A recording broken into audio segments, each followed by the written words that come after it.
Well, howdy. Been a while since I've made a video. Seems to be working. I haven't done a live one in a while, and I'll put this one down as an unlisted one, so I'm hoping that it won't actually attract a crowd while I'm doing this at this moment in time. Now, I hope you're all well, and that light is really bright. I thought it wouldn't be so bright on this camera, but it seems to be like it is. What if I go get a hat? Anyway, this is how it goes, I suppose. I don't think turning it off is going to be too much advantage either. I know. I can move the seat back. I know. I can move the seat back. Much better. Now I'll just see if I can drag you with me. It's a heavy table. That's as far as you're coming. All right. That's much better on the eyes already. So, I should have got that first. Today's topic that I've been coming across so much just lately is what makes down. And it's not a syndrome. It's just cruel. Because we people who understand the Earth is flat, we understand that the horizon is horizontal, and we understand that when you're looking at an angle towards things, they go up from the ground level as they disappear, and go down towards eye level as they get further away, and eventually they find a convergence point. I can't believe it's still being debated about perspective, but I'm having many interesting encounters with people just lately who can't even understand such a basic thing, and they ask me to draw a diagram. I know, I'm getting right off the topic right from the start because I'm not even getting close to down yet. Maybe I just start with down and I'll work my way back to perspective, because perspective obviously seems to be the hardest thing for any globetard across the entire plane to understand. So let's start with down. I'll just put some of this down.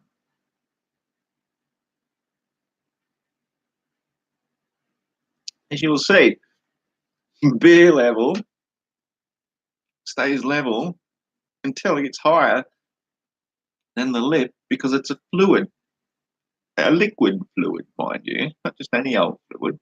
Gases are also fluid, but liquids tend to stay within the boundaries of their level. And when they fall below the outer edge of their container, they go down. And so the globe heads lately are always asking, but why doesn't it go up? Because air is less dense higher up. And it's like, it is literally like banging your head against a brick wall. You can probably still see the blood stains over there from the last time I went into this discussion. There is no gravity. Let's start with that and let me explain why there is no gravity. I'll just have to put this up here and suspend it in the air for a moment. Why is there no gravity? And why would I say such a preposterous thing? Okay. The only reason gravity was invented in the first place was to satisfy the conditions required for the spinning ball Earth model in the first place. Whenever we go and look, anywhere we go, across the water, up at the mountains, wherever we go, we don't see any curvature, but we get told that because apparently boats go over this curvature as they reach this point of perspective. They do go hand in hand here, so that's why I'll come back to the perspective again shortly. We are told that,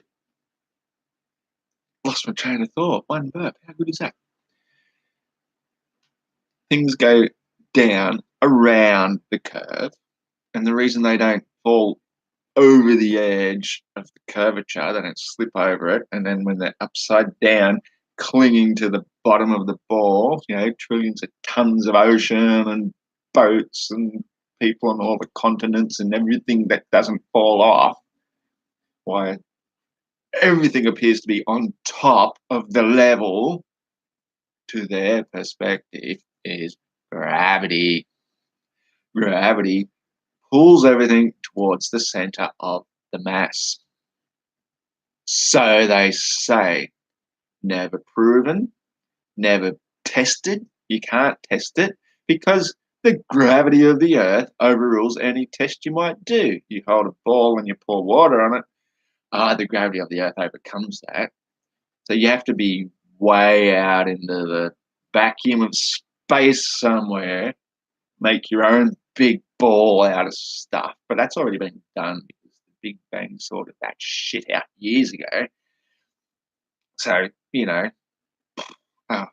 the moon, well, it doesn't have water, even though they say it pulls trillions of tons of water around for our tides because of its gravity, its pull. I mean, how absurd is that to even think you can pull water? Put your claws into the water and see how much you can pull out. But if you got mass, you can pull it gently, trillions and trillions and trillions of tons of it around the earth twice a day with one moon. Go figure. Gravity is bullshit.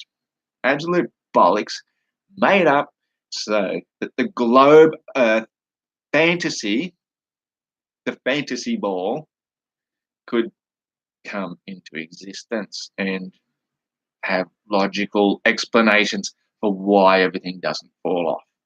Okay, so we've got no evidence that it attracts, but we're told it does because it's so big and you can't test it, you can't prove it because you're too small and you can't go out there and prove it for yourself. You just have to trust the high priests of science, or else you'll get accused of blasphemy and you'll have the trolls coming down on you.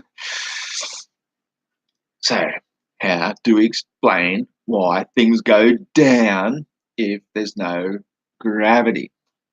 I'm glad you asked. That's right. Yeah, I get asked multiple times a day, and I have to find myself explaining it again and again and again, hence why I make these videos, and hopefully people will start to watch them so they stop asking idiotic questions, because it is an idiotic question. Density, buoyancy, the two foundations of physics, the world we live in. Don't question why when it comes to science to start with. Observe. Observe what happens when you pick up an object and you drop it.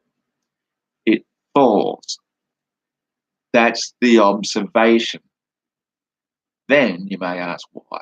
You don't say, why doesn't it go up? Because it doesn't go up. It's not even a question. It doesn't go up unless it's a helium balloon. And then you can ask why. But there's no point even asking why doesn't it in the first place if you don't even grasp the most basic, simple, easy things that are readily observable in the first place. Air has virtually nil density. It has some, but it's very little. There's the three phases of physics that we can easily observe and understand: solids, liquids, gas. Air is a gas. As I was saying, gas and liquids are both fluid, which means that their molecules are in motion. Solids are not so much, even though we're still told they are on the atomic level. We're told that they're all atoms spinning around and shit, but they're doing it so fast we can't see it, and so slow they appear solid. So trust in your scientists. Air has virtually nil density. Liquid has quite a bit of density, hence why it finds its level in the medium of gas. Okay, if I put it onto the medium of solid, it will just spread out because that's what liquids do. That is their nature. They will find their own level. And everything in existence finds its place in existence due to density and buoyancy. Now, I could go into this very in depth, should I wish to, and I will just touch upon it lightly. Nikola Tesla has a quote which I always get it wrong because unless I'm reading the actual quote, I don't quite get it right. But he said, in order to understand the universe, you have to think of it in terms of energy, vibration, and frequency. Now, vibration and frequency are kind of interchangeable terms in a way because frequency is the rate of vibration, which again is basically energy. Now, you hear my voice, you hear a sound, that is a vibration. It's a frequency that's coming through the airwaves. Airwaves. What's an airwave? Well, it's something waving through the medium of air. Light is a higher frequency. Light waves through the medium of air. Everything waves through a medium. Now, if there's no medium, like a complete and utter vacuum, for example, well, there's nothing. Nothing can exist. There's no sound. There's no light. Now, the reason there's not a really dark vacuum every time we make a vacuum chamber is because it's not a pure vacuum.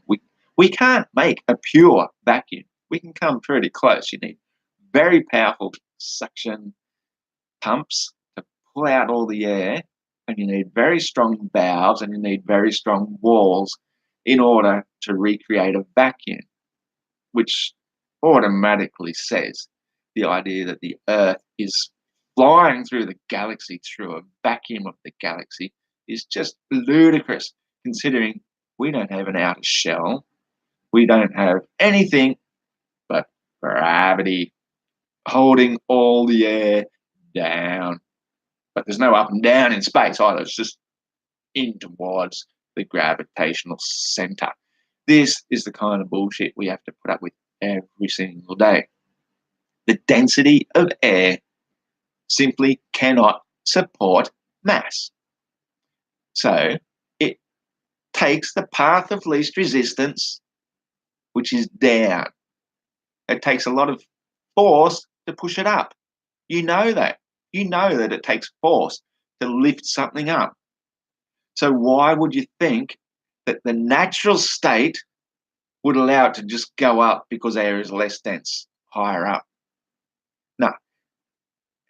The buoyancy factor says that something of mass will keep going until it is arrested, until it comes to rest on a place of sufficient density to give it buoyancy. It is so damn simple. I can't believe I have to tell grown adults this all the bloody time.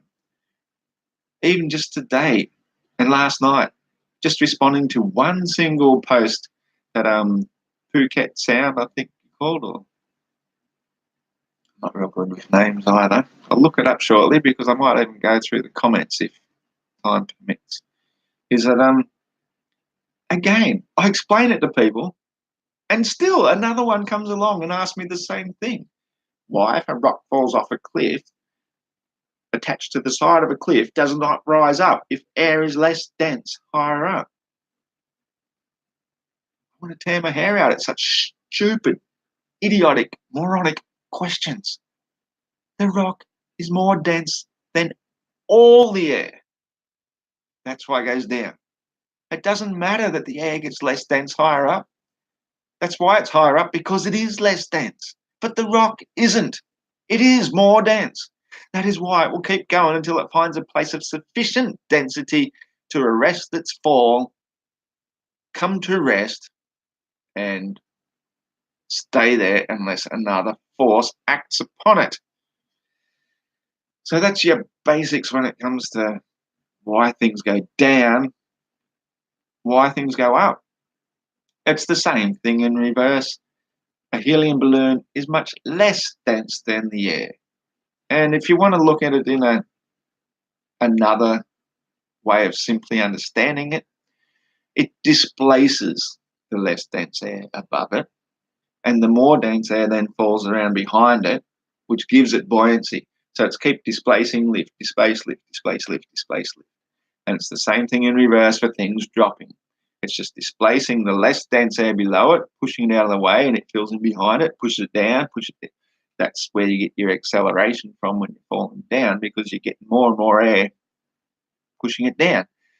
The 9.8 meters per second squared formula is just an observation of any mass falling through the density of air.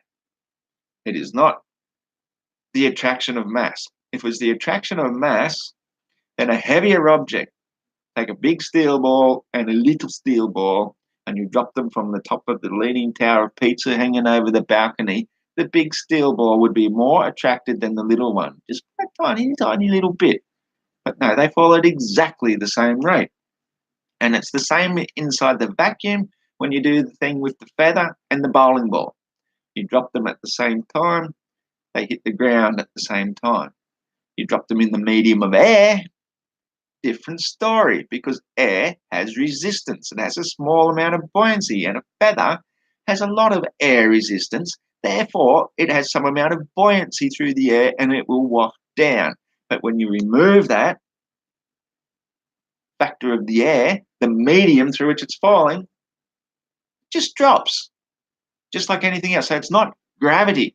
If it was gravity, the heavier object would always fall faster than the lighter one.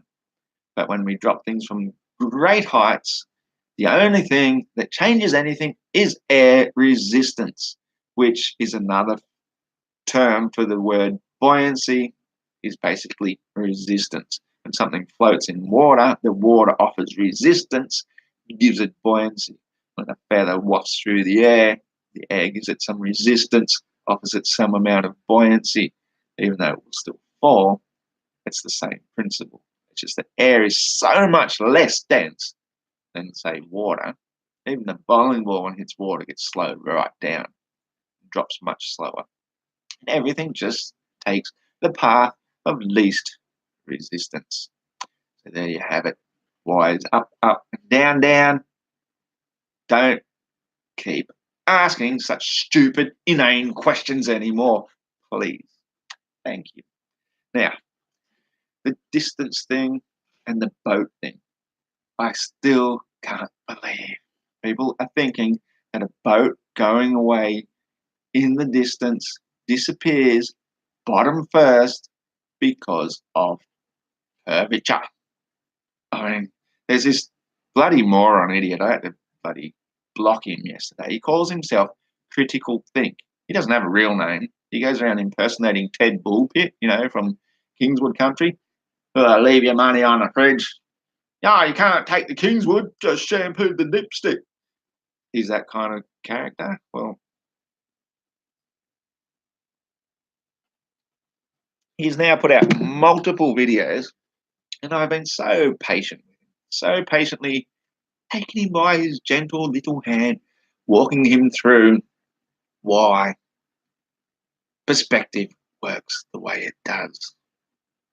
Now, a lot of people like to see diagrams to understand why we see what we see. I was going to do that today, actually, except I got sidetracked. I got into a Facebook debate, if you can call it a debate. I just went in and defended a Facebook guy who was getting harassed by another one of the Globe trolls, Louise, I think she was called.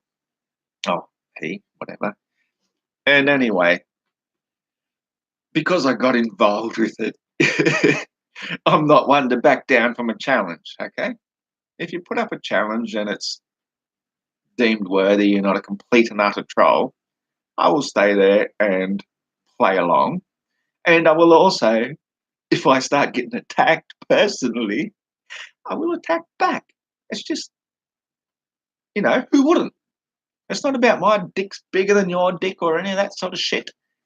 It's to do with the fact that when you're lying and you think that you are getting away with your lies and impressing the audience and saying, well, I've just walked all over you, you've got nothing, I'll just turn around and, okay, I'll play that game. You want to play the name calling game? Fine, bring it on. I love it. It's good, fun entertainment.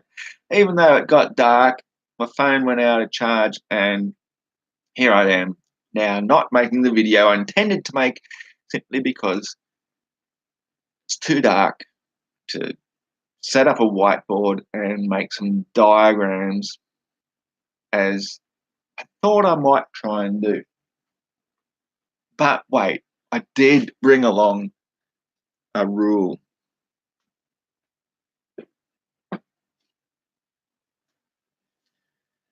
And it's a level rule. There's no escaping our level it is capable of being. It's flat, straight. It has multiple spirit levels in it. And that is 1 meter. That cupboard back behind me, that's 3.4 meters. And yeah, my meter rule, oh, look at it shrinking. Look at it shrinking.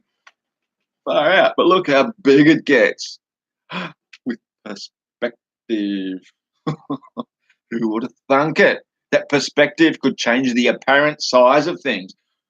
Whoa, mind blown, hey, critical think. Critical think, the bloke who thinks that when you go down towards the ocean, you can start to see the curvature. And then when you go up higher, he even came down to my local grounds, my go-to place of Julian Rocks, where I like to prove for a fact that when you're at sea level looking at Julian Rocks, it's on the horizon. It's actually above the horizon. And all you have to do is go to the lighthouse and take a look and see that it's surrounded by miles and miles and miles of flat and level water. So he thought he'd go there and try and show me the curvature because he knows where to look for it. All you got to do is go down low. Oh, with perspective makes things rise up to eye level. What a clever, clever dick. No, actually, just an absolute dick. Sorry, critical think, but you've proven yourself a dick. And when I proved it to you over and over again, and then told you to stop lying about it, you went and said, you've got 24 hours to take away the fact that I'm a liar. I'm going to delete your entire thread. So when I go back to do it, it's gone. What a gentleman. Anyway, that's the way people like that work. Actually, no, I'm kidding. I fucking deleted it. I said, nah, fuck this. I tell the truth. And if I'm telling you, you're telling a lie, and you don't like it, you don't tell me to go and amend what I've said. You don't do that. You don't have that say. You can prove me wrong, but you don't tell me to change what I've said when I've proven you to be a liar and demand that I change it or you'll delete it. I'm like, I don't have time for that fucking troll bullshit. I honestly don't. I spend a lot of time and patience with you because I sort of thought you're not a bad bloke. You're just misguided. You think you're seeing curvature every time you go down low towards the water level, but don't understand why it's not there when you go up high. It's obviously not there because it never existed in the first place. Everything is a matter of perspective. But we just get told, oh, there's the P word again.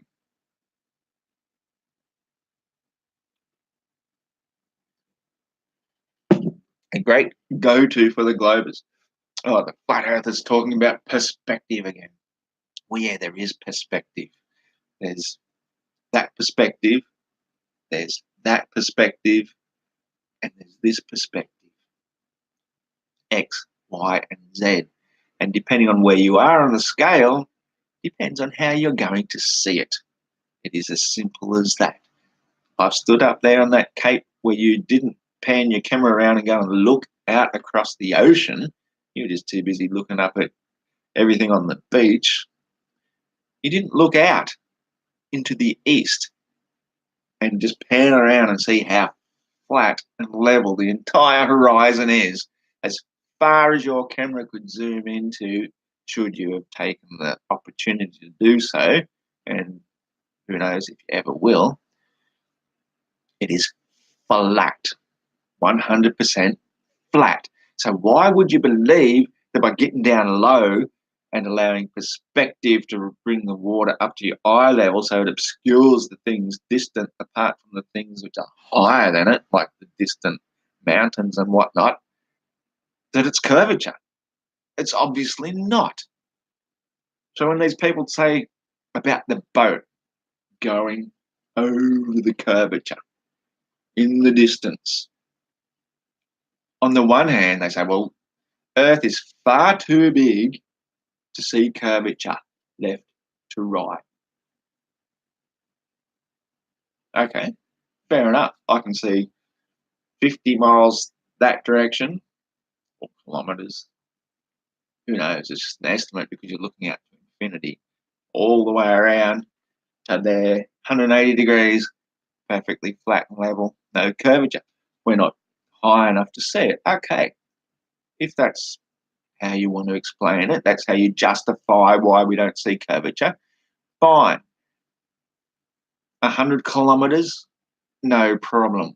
50 kilometres, no problem.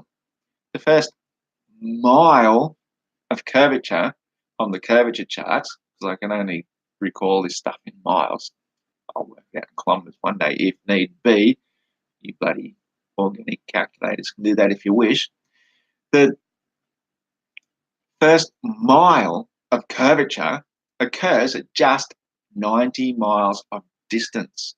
The first degree of a 360-degree circle the size of the Earth occurs at 69 miles of distance. The tallest building on Earth at this stage, as a physical building, not the towers, but even though it is a tower, the Burj Khalifa, I believe it's called, is barely half a mile high. So we're talking about two Burj Khalifas, however you pronounce it, at 90 miles of drop. That's a massive, massive amount of drop that should exist at just 90 miles. And yet we can see, I swear, it would be over 100 miles without so much as a tiny millimetre of drop. So when they tell us that we're not big enough to see the curve left to right, I have no choice but to accept that explanation. I accept it. Okay. Are you happy? I accept we cannot see the curvature because we're too low to the ground. So how the hell are you telling me that we can see a boat go over it 10 miles away? What does curvature look like? It looks like this, left to right. If something goes over it as it goes away, how does it look? I should have brought a bloody little model boat. I don't have a little bloody model boat. You're just going to have to visualize this for yourself. Oh, I know. Somebody's already done that before me. He's one of the world's most famous scientists, Bill Nye, the science guy. Go and have a look at his video about showing boats going over the curvature, and you will see by yourself exactly what science says is happening, should be happening, but Doesn't. The boat, as it goes over nose first, the back end of the boat tilts up. So you're seeing it tilting up and disappearing back end last.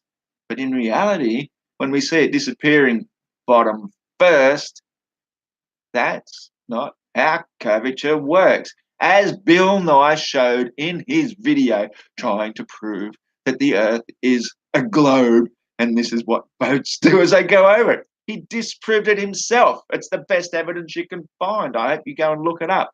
His bloody boat curvature video. If I could make videos and edit them on here, I'd put it in here myself right now, because that's how it would work in reality. And you know it. If you've got an ounce of common sense in your head, you will know that the boat goes over nose first. It does not just disappear bottom first. That makes no sense. It makes no sense, especially because as soon as you gain a bit of elevation, it comes back into view.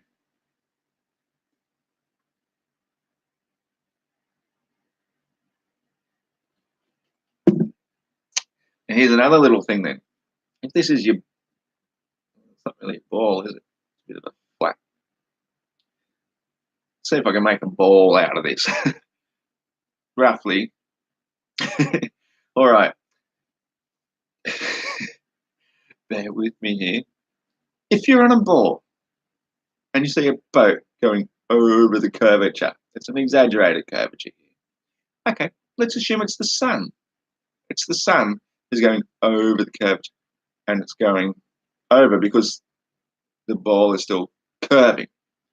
If you had a drone camera and went up, up is away from the curvature. The sun's over here, it's gone behind it. The ball's still spinning at 1,040 miles an hour. How fast would you have to go up to capture the sun again? It's impossible. You're going away from it because the sun's already gone over the curvature.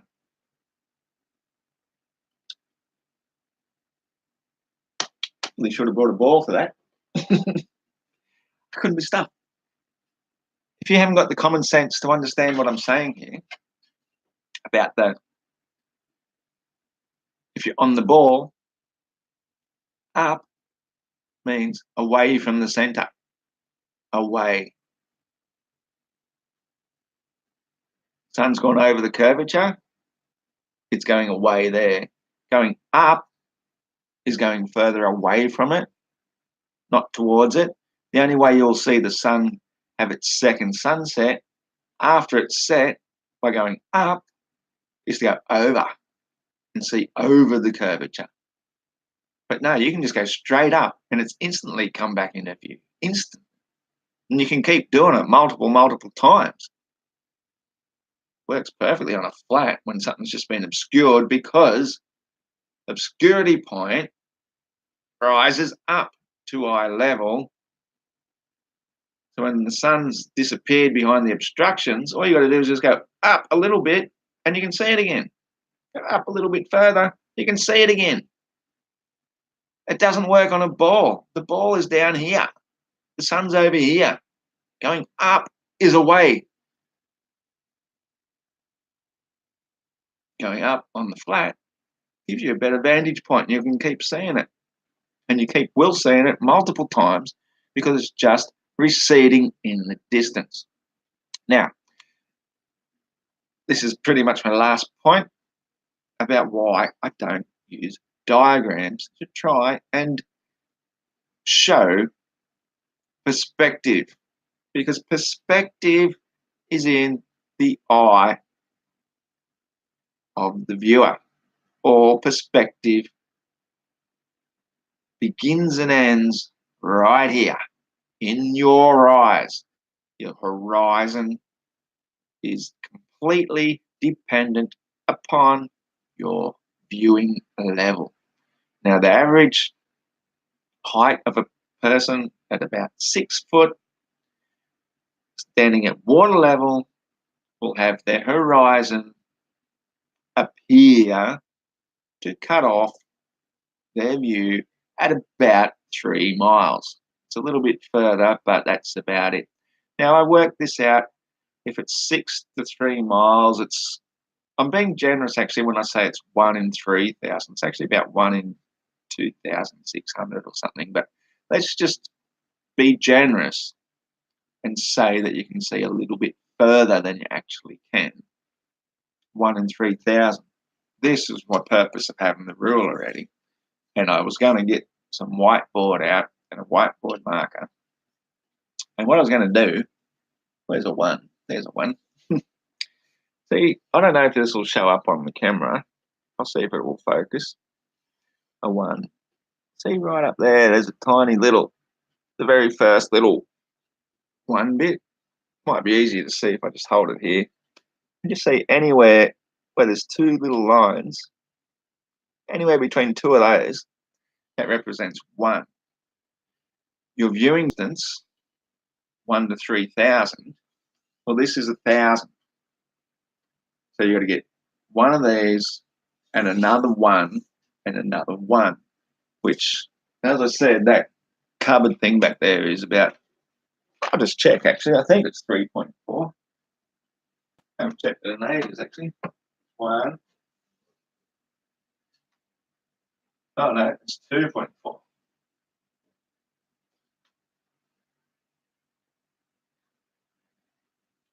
It's roughly 2.4 meters, so it's a bit longer than that. But you get my point here. 1 tiny little to 3 of these. That is your viewing perspective. So if I was to draw that on a diagram, it means I'd have to have a whiteboard, another to the dartboard over there, with a tiny little speck you can't even see as your viewing height, and then make a triangle. That is the viewer's perspective in reality. That's how tiny we are compared to what we can see. Now you multiply that by 6, and you're a little, on what's 6 inches? I've used the 6-inch man about this high. Then you need 18 meters. Way bigger than this room for a little 6-inch man. So it's very hard to draw a diagram to scale to try and show perspective, particularly since you're still only looking at it sideways on, not through the eye of the viewer, the way he sees it. So it gets even more complicated to try and put it into a diagram where you can visually make sense of it. So there's no point. The only way to understand perspective is to just get out there and see it for yourself. Now, this recent video I've been criticizing about critical, I call him critical stink actually, because that's what he amounts to. He won't give his real name even. Critical stink shows it precisely how it works. He gets down to the beach level, gets up on the dune, zooms in across the distance, and you see the water blocking the view of the beach 17 kilometers away. I mean, that's how much it takes before the perspective starts to cut things off. Because if you look at anything in perspective, how it gets bigger and smaller with very little amount of actual distance. It's amazing that we can see as far as we can, to be honest. Like the fact that we can see this 1 in 3,000. But the thing is, when you double that height to 2 tiny little millimeters, you've also then doubled, well, you haven't doubled the length of your distance. I don't know what the formula for that is. I'm not that smart. It's tricky, but it goes up really quickly. I mean, if you're not, haven't got the first clue about perspective, here's a really popular thing I like to suggest to people. you're so used to seeing your own street, particularly if you're not one of those ones who ever does get up on your roof of your house.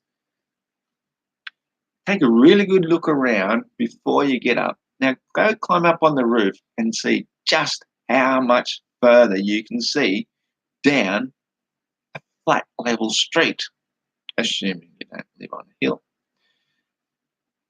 It increases dramatically. Increasing your viewing height increases the viewing distance, not because you're seeing over curvature, because you're seeing further across a flat plane. The angular view of 1 to 3,000 compared to 2 to 3,000 is massive. But the thing is that you can't show in diagrams due to perspective. And again, Critical Think showed this in nearly every single shot he showed. The horizon level is always in the middle of the field of view. This is why we have the saying, the horizon always rises to eye level. And it does. I'll go into that in a sec too, because there's a lot of people who are using things like theodolites and whatnot to try and say that it doesn't, because look, we can show it doesn't. I know.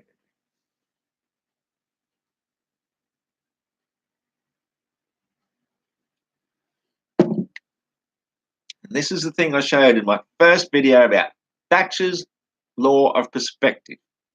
For you people who haven't seen it yet and are seeing this for the first time now, if you go and put it in the YouTube search engine, make sure you use an apostrophe before the S when you put in Thatcher's. It's spelled T-H-A-T-C-H-E-R apostrophe S, law of perspective. If you can't spell that, you should probably go back to globe school. Thatcher's law of perspective shows how quickly and easily perspective changes with seeing height, eye level. See how I'm holding my hands just like this? This is something everybody can do. This is why I named it as a law, because we needed to know this sort of thing so we can see it for ourselves very simply and easily. When you hold it here at chest level, you are seeing in the camera here, because I can see what the camera's seeing, and my thumbs and little fingers here are making a flat level line. Yet from my perspective, looking down at it, the little fingers are like up here somewhere. But I'm holding it just here at chest level. They are filling half my field of view. If I bring it up to my eye level, all of a sudden I can see exactly how level they are and have been all along. But they look like this. And that is why the water level, when you're looking out at it, rises up to fill half your field of view, because that's how perspective works. Things that are flat and level below your feet are rising up to eye level because of perspective. It's not just a magical word we conjure up to say, explain everything like you guys do with gravity. This is a real phenomenon which you can very easily see right in front of your face. Perspective means that the horizon rises up to eye level. If you doubt me again, look into the corner of your room.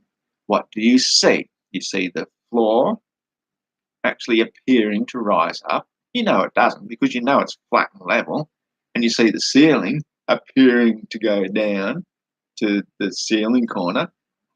But you know it's not, because you know it's also flat and level. You know both those lines are perpendicular, as I'm holding my hands here, and yet they will create the illusion of up and down towards a vanishing point. And the vanishing point, ordinarily outside where you don't have a ceiling, it's the ground level rising up to create an obscurity point, unless it's over water, in which case things higher than the water level will create another obscurity point further beyond, which are the mountains and the buildings and what have you beyond that level. But the water below your level, feet level, eye level, will still do that magical little thing over a sufficient distance to rise up to that about 3 to 4 mile distant mark, the 1 in 3,000, and create an artificial obscurity point where only the things higher than it are still visible. And the way they get cut off is obviously bottom first, because that's where it's blocking it off from, bottom first.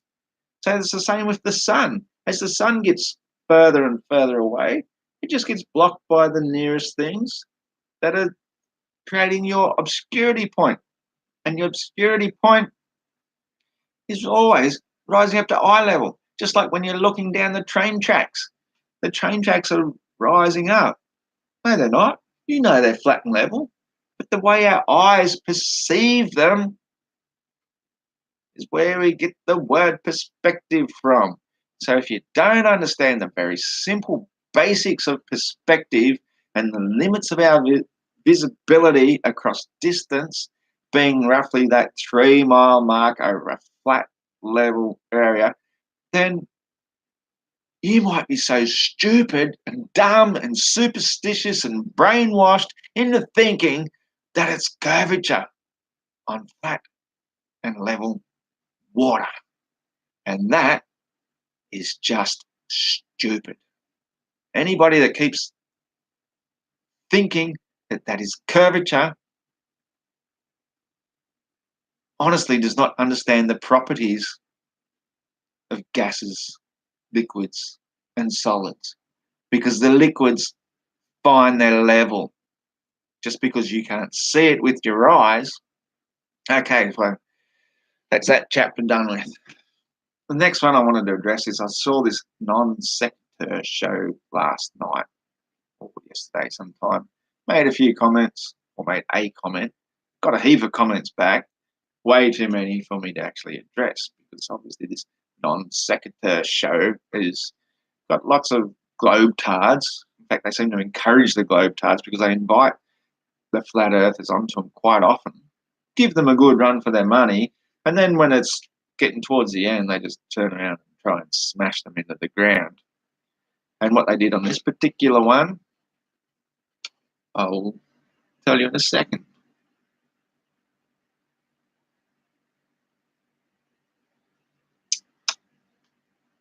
It's actually not the best beer I've ever had. Anyway, on with the show. So they had this fellow, I think he's called Plain True. Short-term memory loss here. Old fella's disease. He was doing a really good job of holding his own. Really good. Excellent. And when it started off with this Dr. Coon cheese, something or other. Anyway, he was this bloke that kept repeating the basic, what I call the political line, towing the political line, the party line, towing the party line, regurgitating scientific facts which are taught to him, which you cannot prove, you cannot see, you cannot test, but you believe. And so when it comes to explaining things to us flat-tards, all you do is you regurgitate these facts and say, well, this is how it is. And you can't trust your senses when it comes to doing anything in science. Now, excuse me. If you can't trust your senses, you've got nothing. Our senses are our key to understanding the universe. That's all we've really got. But it's not just our sight, touch, smell, sound, taste. They're the basic 5 senses. But the main sense we have is our intellect and our gut. It's called our intuition. We've got 2 brains. We've got our intellectual logic brain, and we've got our intuitive gut feeling. This is how intelligent people work. They don't just analyze the facts and say, well, you just killed that dog, you're a dog murderer, we sentenced you to 5 years jail. It was how the dog ran out in front of you, You tried your best to stop. I had a feeling it wasn't your fault because something frightened the dog. Let's just go with gut instinct and say, you've got no history of killing dogs. We're not going to sentence you to 5 years jail. You know, a wise person uses their instincts as much as they use their logic. If you just use logic, cold, hard truth, then you haven't got a hope in hell. You're just going to be an indoctrinated, globe-headed, religious believer in the faith of whatever your high priests instruct you to believe. So they're attacking this fellow about, well, wasn't an attack at this stage, sorry. I backtrack slightly. The science fella, the Dr. Kuhn or whoever he was saying that we don't rely upon our senses when doing science. And that's fair enough. You have to allow for variables of things that you might have to test in some other way that you can't detect with your own senses. Whereas the plain truth came back was, well, we do trust our senses. If we don't feel motion and we can't detect motion with scientific methods, then why would we believe there's motion? And not just any old motion either. Ridiculous amounts of motion. It's not just spinning at roughly 2/3 the rate of a speeding bullet on our axis.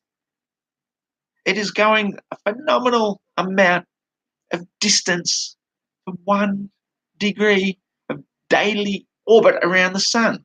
1.6 million miles a day. This is what you'll find out if you critically think and investigate the beliefs of the globe believers. This is what you have to believe if you believe we live on a globe. We're doing all this shit that our senses have no possible way, even with the finest of instruments, the finest of scientific instruments to this day, the 14th of October 2018, can't detect any movement. Oh, apart from earthquakes. We can detect that. That's how sensitive our equipment is, but we can't detect this 1,600,000 miles of movement as we're spinning at 1,040 miles every day. So we trust our senses. And so towards the end that's when the attack came in and they started talking about mirages and saying, so if you see Fatima Morgana, a mirage where the ship gets so far away across the water that the water appears to waver and disappear, and it looks as though the boat is hovering in thin air. If you trust your senses, then you must think that the boat is hovering in midair. And of course, the response is, well, no. So you don't trust your senses. No, you do trust your senses. You trust your senses to see what you see and to know with your intellect and your logic and your gut that it's a fucking mirage. Okay? Pardon my French version of English there. It is English. I never said le fuck. Or la. La, la, la. You are seeing a mirage, and you know it's a mirage, so you trust your senses to know what you know. I mean, I can recall when I was a kid, this is what I was thinking last night when I'm watching this and shaking my head saying, why are you trying to attack this man saying he trusts his senses, but you can't trust a mirage, even though if you know it's a mirage? Well, I remember when I was a kid, I don't know, if I was barely even 5, living out at Bathurst. It was very hot, very dry. Quite often you would see a mirage, especially across a hot road or something, and you'd see it wavering. And I never even knew what it was called. Nobody had ever explained it to me.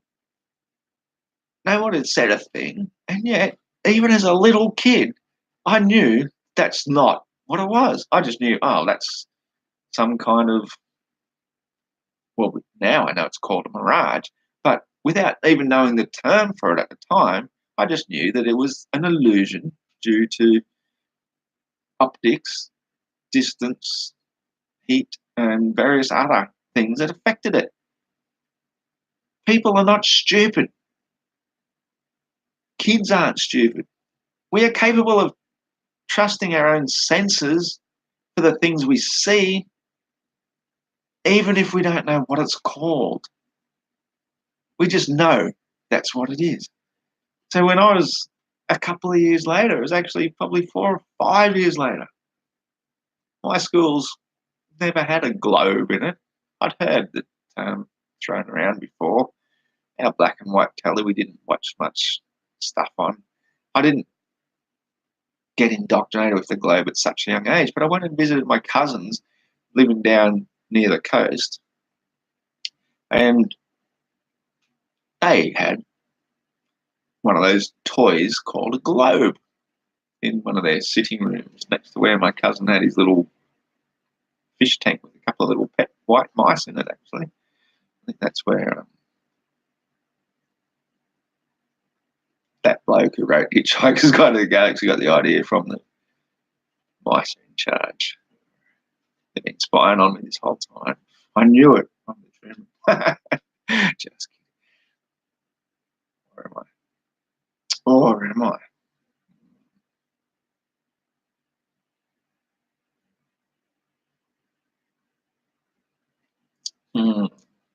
Anyway, they showed me a globe.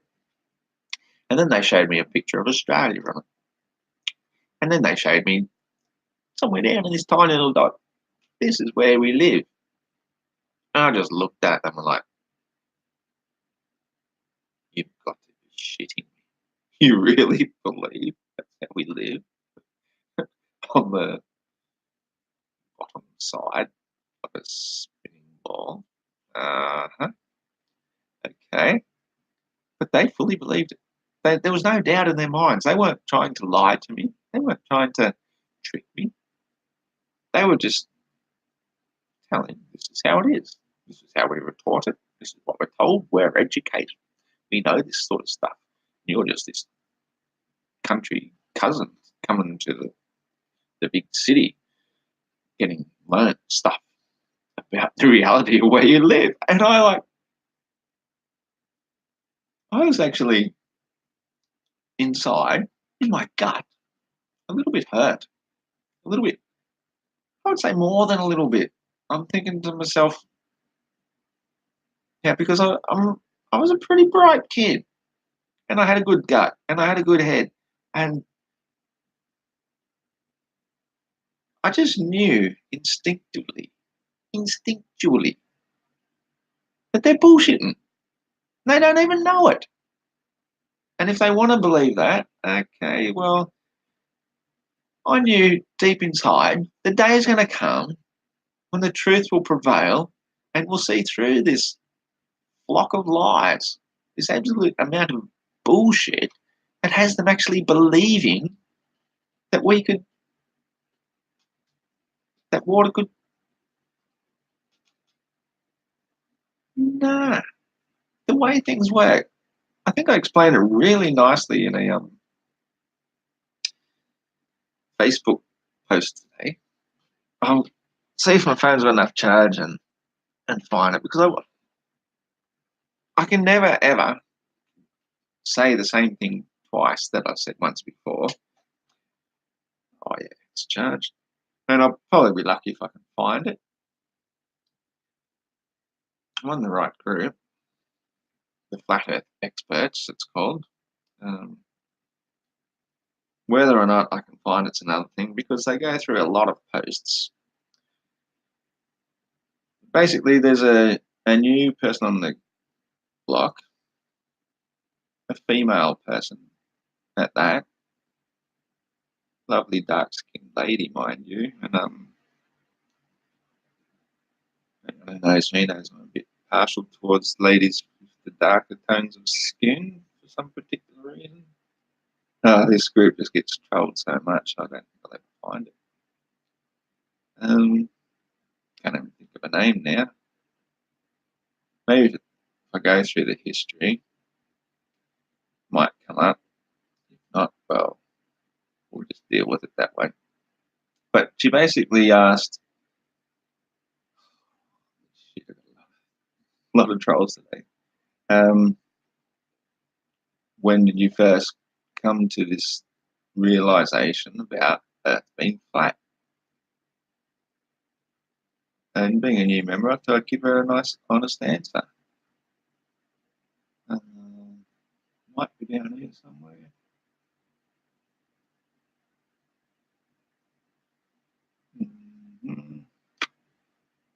Sorry for boring you because Michelle Thomas, here it is. Oh, sorry, I didn't mean to say your name out loud. You make a good point with that one. Okay, that wasn't that one. This was one about memes. Somebody says to the as a response to it, powerful memes that made me question the lies of NASA. She responded, yes, those memes do get creative. And so I just chimed in there. They're an excellent visual education tool when used properly. When you look through all the education textbooks on space, you'll find they're nothing but memes. Few, if any, actual photos. At least many memes use actual photos and expose the fraudulent ones, which is why she says I made a good point with that one. So click on post here. Scroll down to my response. This is what I said. Oh, let's read the post first. You FE people, that means fine, flat earth people, are an interesting group. When did your obsession of flat earth begin? So get past the troll responses, because it isn't an obsession. It is and it isn't. I says, I broke free of the mental programming some 30 years back before the internet even existed. Scouring second-hand bookstores and libraries for esoteric knowledge, I soon came across compelling evidence for the hollow earth. But what became more compelling was my own conclusions, realizing that we're the ones on the inside, and became the first human to solve gravity as the centripetal force pushing everything outwards. This also allowed for all standing bodies, water, to seek and find level, while the universe within was a holographic projection. I worked with the theory for many years. Planes going much higher would mathematically be going much further, but on the inside of a hollow sphere, the journey greatly reduced, so it made sense to fly much higher or inwardly. Further, the atmosphere finally made sense.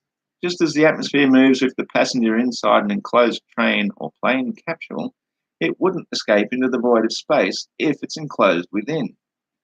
The so-called entrances at the poles were now seen as exits to other worlds or realms unknown, but there were problems.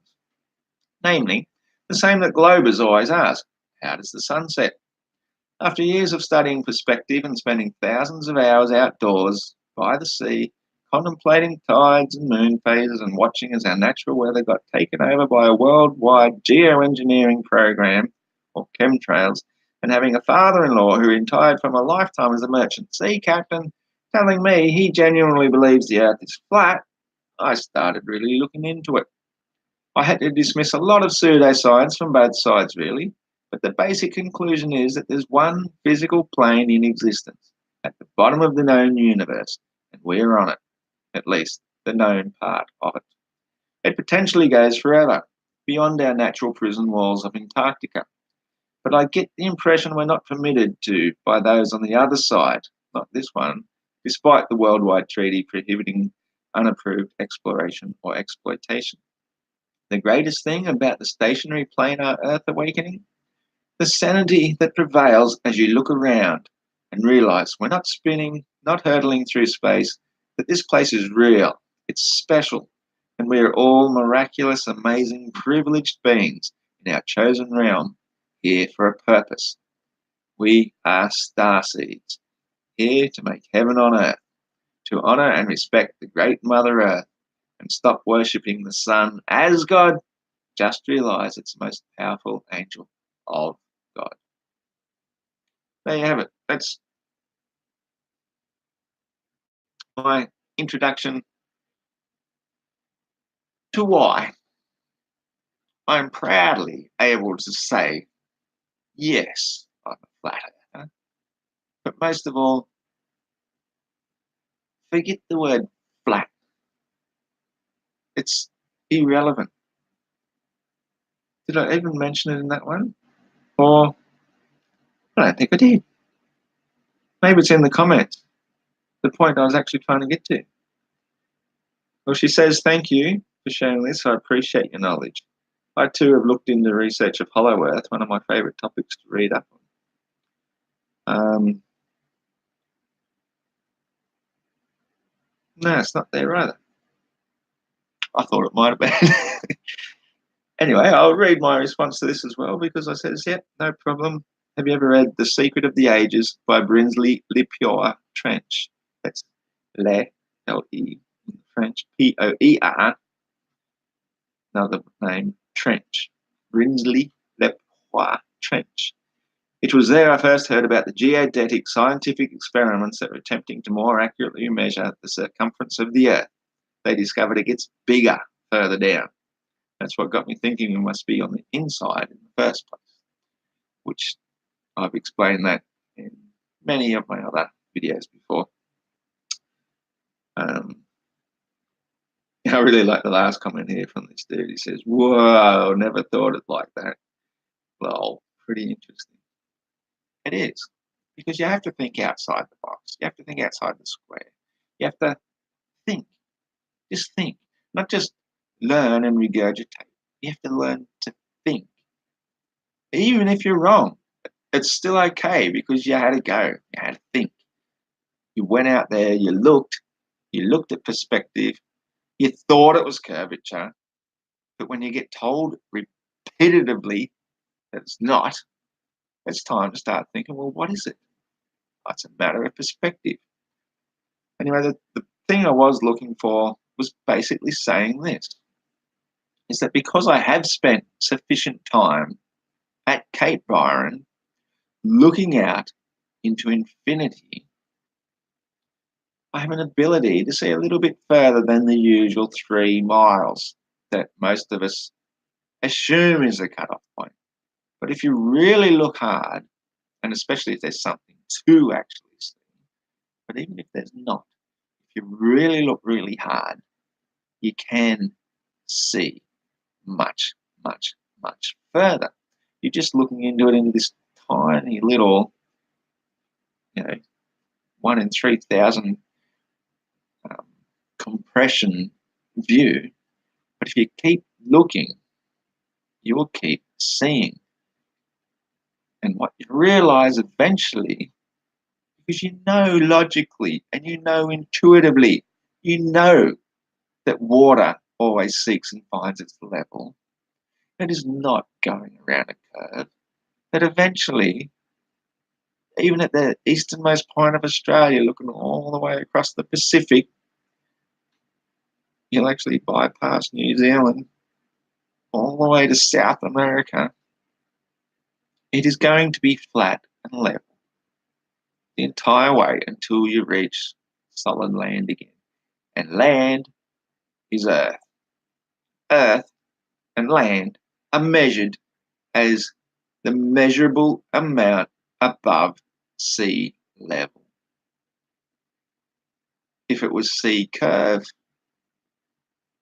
then you're imagining it goes up thousands of miles, which then makes South America then thousands and thousands of miles below us, where that magic gravity is pulling everything in, despite no evidence for mass attracting things, because we can only measure the density of things falling through air. But when the ocean reaches that solid land and we start measuring land above sea level again, as logic would dictate, if you still believe it's a globe for some insane reason that you cannot explain other than you've been told it is, then you must be thinking then that the land, despite getting above sea level, is still following that curve down and around, which makes it lower than sea level, except for gravity. The big go-to, be-all, end-all answer for everything that reality doesn't explain. As it is, as you see, as you experience, as you know water doesn't curve. You believe it does because you're told it does. You're told it gets attracted to the center of mass, but you've never seen it. You just have to believe. Use your faith in the seance high priests of heliocentrism that it curves because they told you it does. And if you don't believe, you're a blasphemer, you're a heretic, and you'll get prosecuted, you'll get ridiculed, you'll get smashed. And I will go and find this other one on YouTube responses before I finish up for the day, because I think it's well worth reading. Since I've come this far, how long have I been going for? No idea. Oh, there it is. 1 hour, 11 minutes. Ooh, it would have been one. Let's see.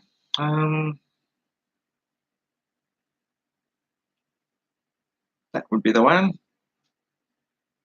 Hello from your new home in paradise.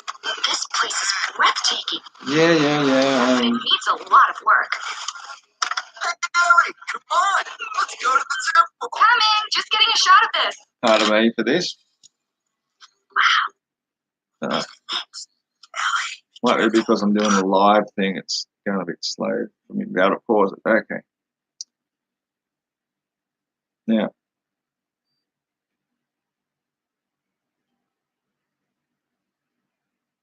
this is the one. This crazy mummy P. Let's just say it's a crazy muppet. No, I'm not responding. I'm just reading. Makes a comment.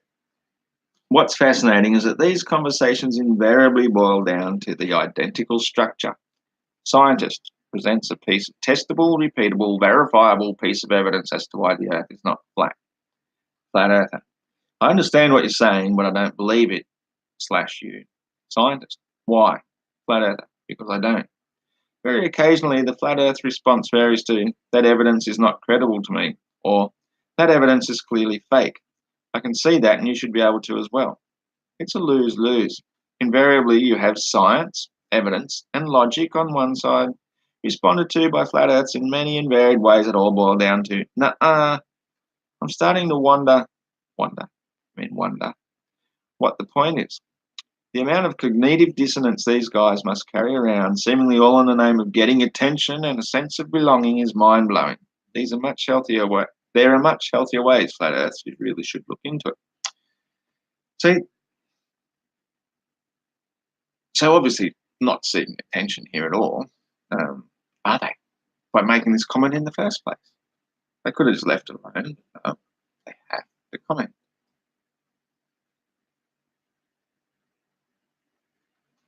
The first respondent says, I don't think they believe in a flat Earth. They just deny around one, which isn't a valid debate. It's just one nut job denying stuff. Well, when you think about it, if you can disprove the globe, by default, there has to be another position. The default position is obviously what we see. Flat, stationary, stars revolving around above us, sun and moon revolving around above us. We wouldn't think otherwise unless we were told. So if you can prove the globe is wrong, then the default position says it's wrong. So there is that. I don't want to read through all of these because it's going to take me forever, but I made a response. And well, maybe she's, oh yeah, okay. I think it's she because it says crazy mummy, crazy muppet, I'll just call it, whatever it is. It says, lol, as tempting it is to write them off as nut jobs, in my heart of hearts, and thanks to a Bachelor of Psychology, I know that for the most part they truly aren't.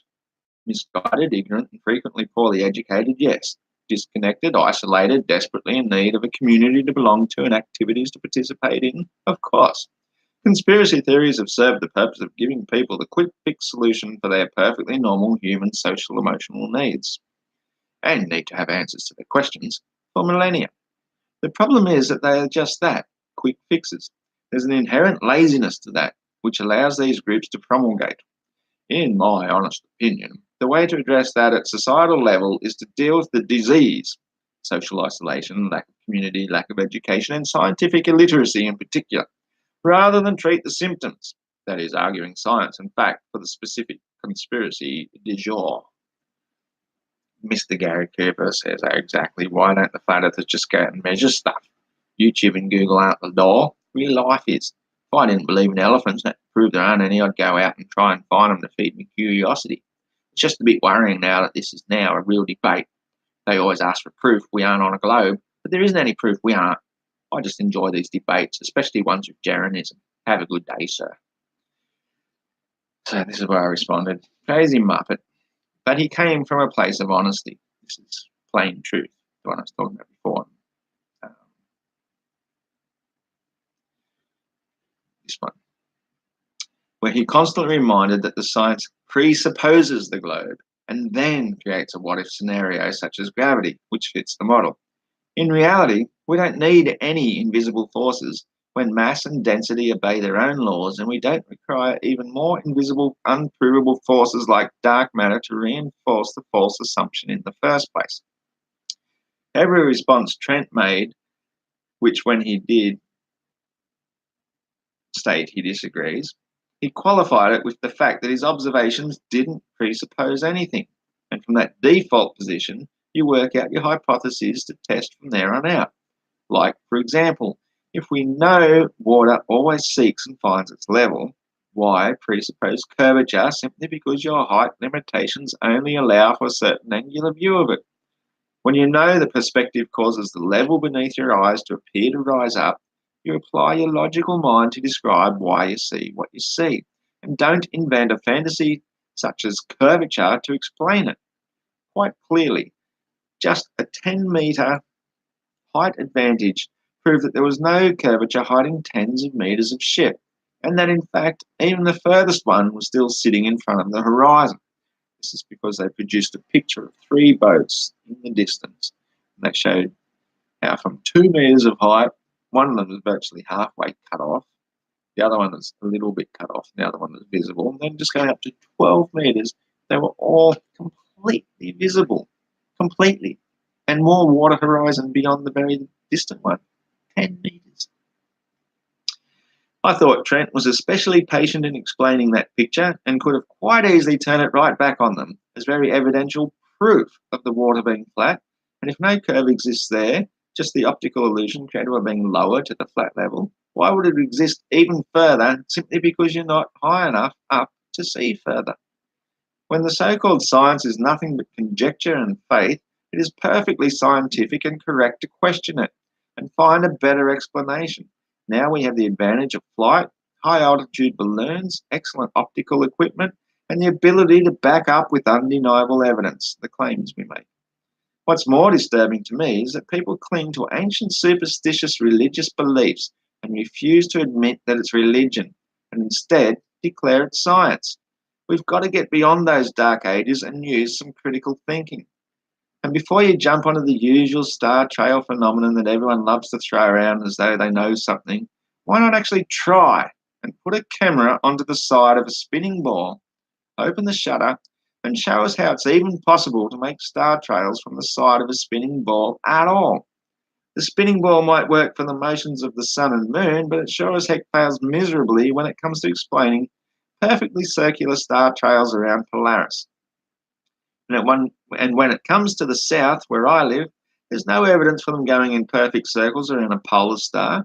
The entirety of our stars move as though attached to a large sheet, and this is, in fact, what we would expect to see if they appeared to go around Polaris counterclockwise, then turning around and looking at the same motion the other way. Would expect them to appear to be spinning the opposite direction. Try it with a disco ball and see what happens. So there was numerous comments through the night, some of them very, very lengthy. I recommend you have a look at this. It's the non sequitur show. That's how it starts anyway. Doubt if that shows on the screen. And it was the Friday night flat one, whatever they did. Would have been Friday the 13th. I don't know. Probably Friday the 12th for them, Saturday.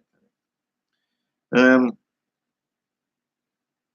I'm just going to scroll through some of these comments because there was a lot of things going down.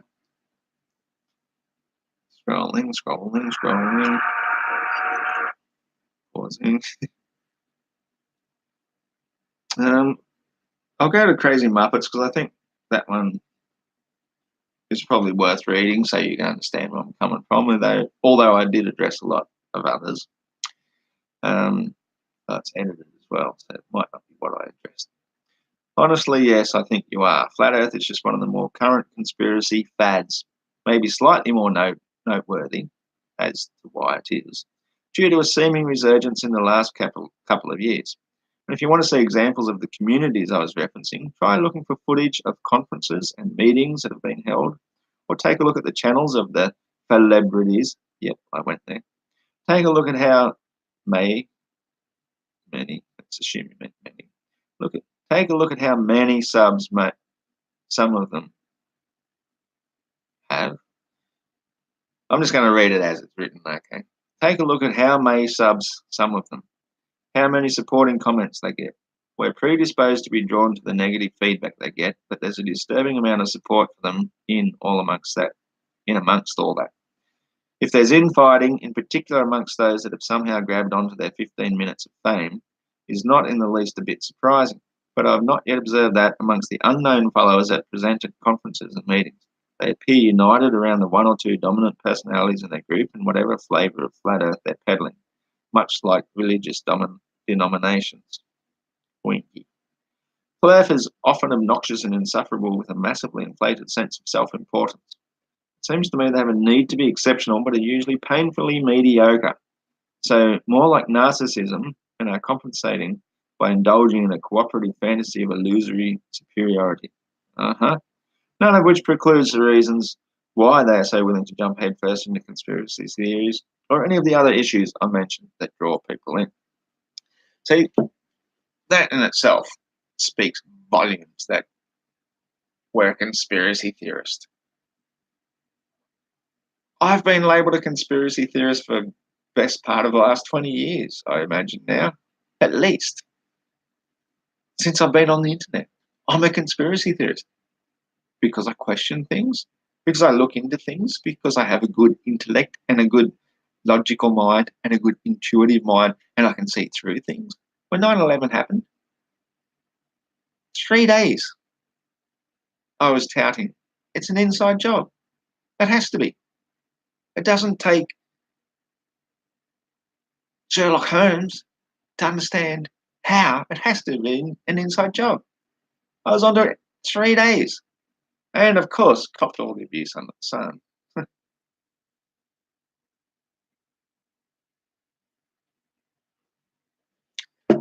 So when it comes to flat Earth,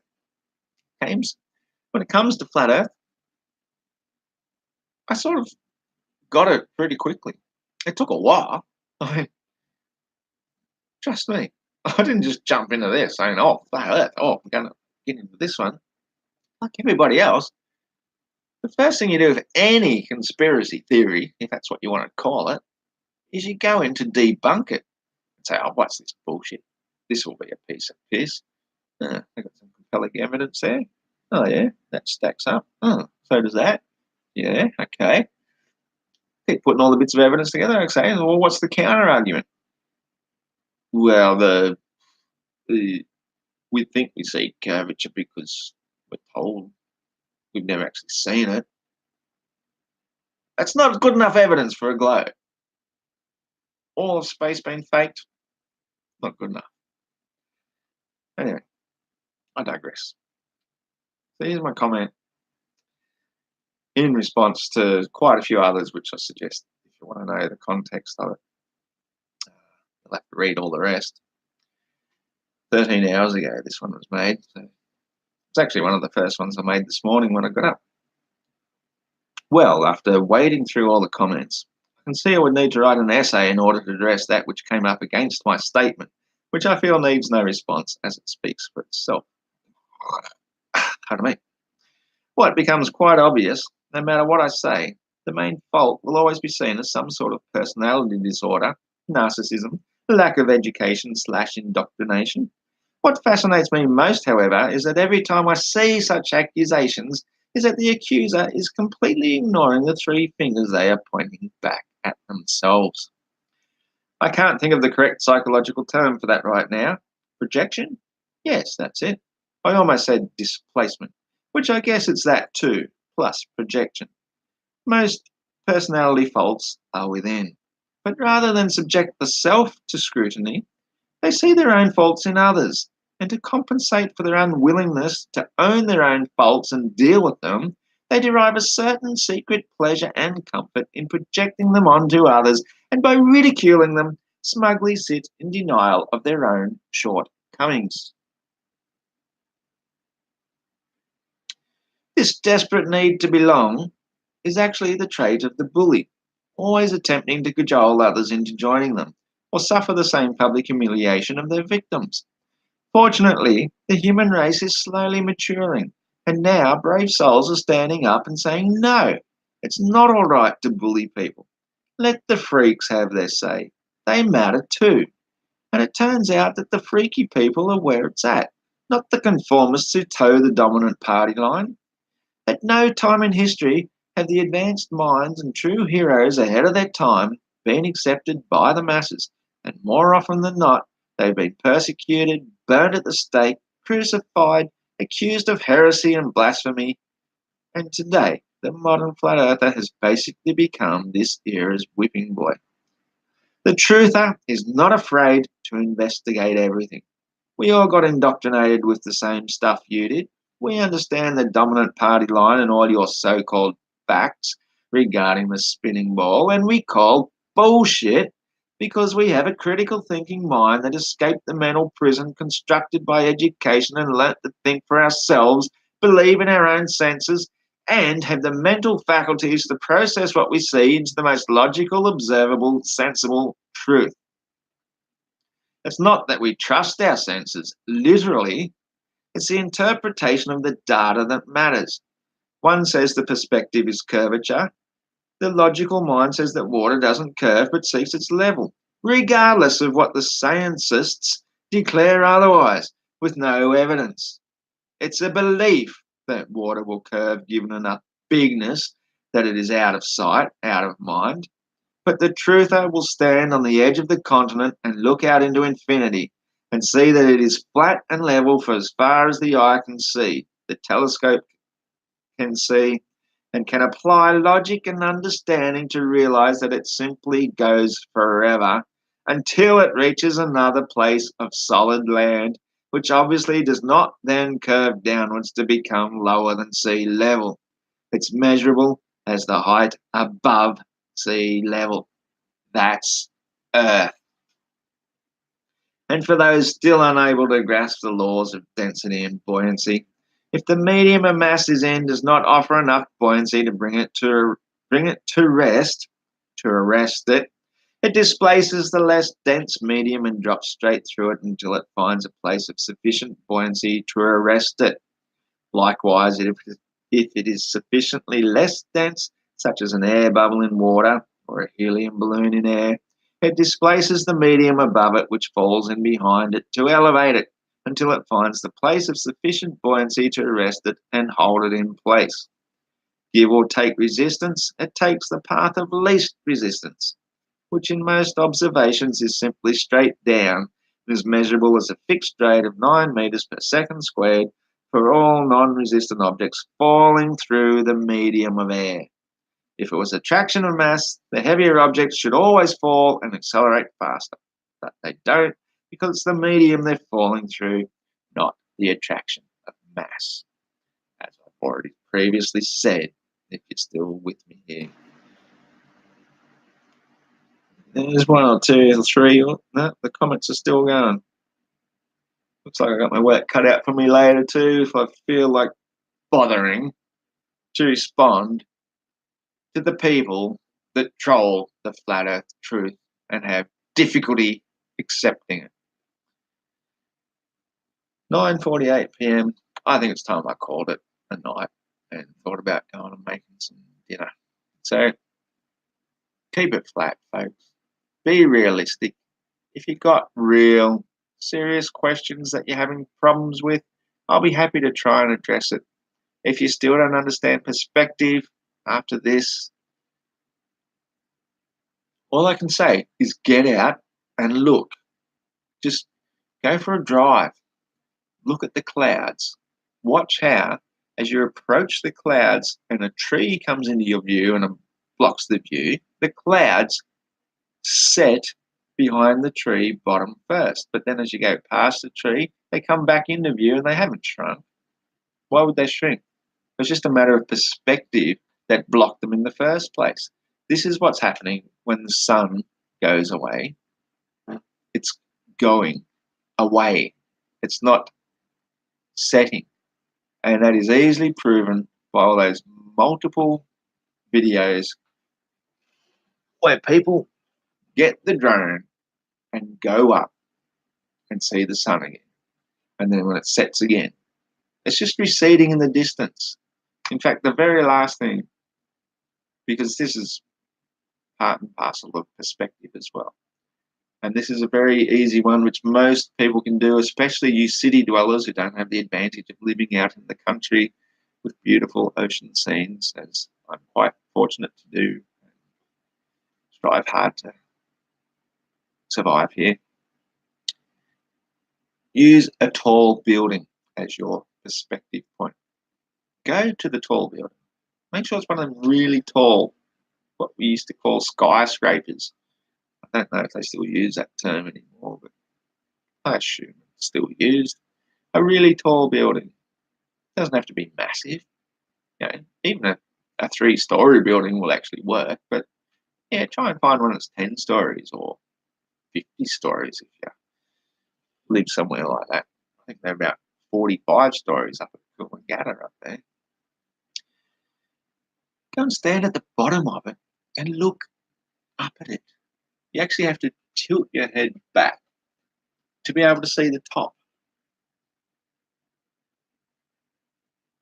Now you know that that building is not shrinking just because you move away from it. It appears to shrink. It's still going to be 45 stories tall, even when you're like 10 blocks away and it looks this big. It looks that big because of perspective.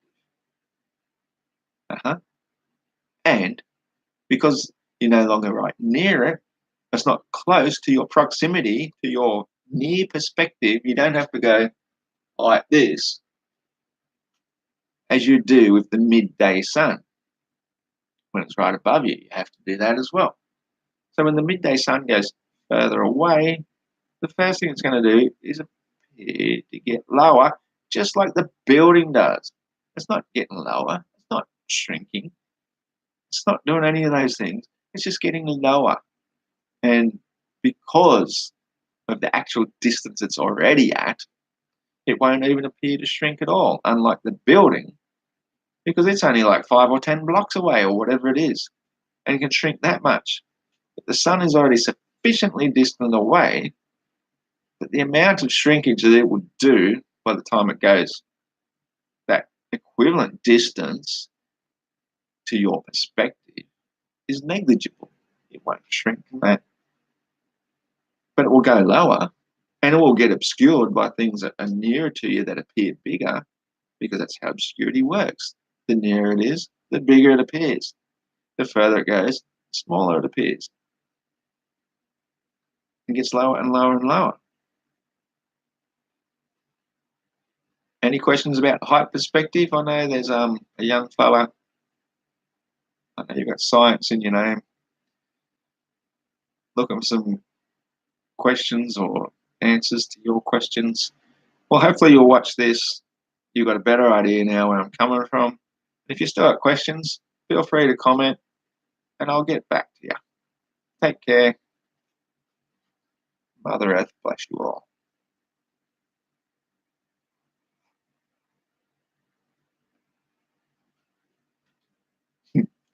That's a good mouse, isn't it?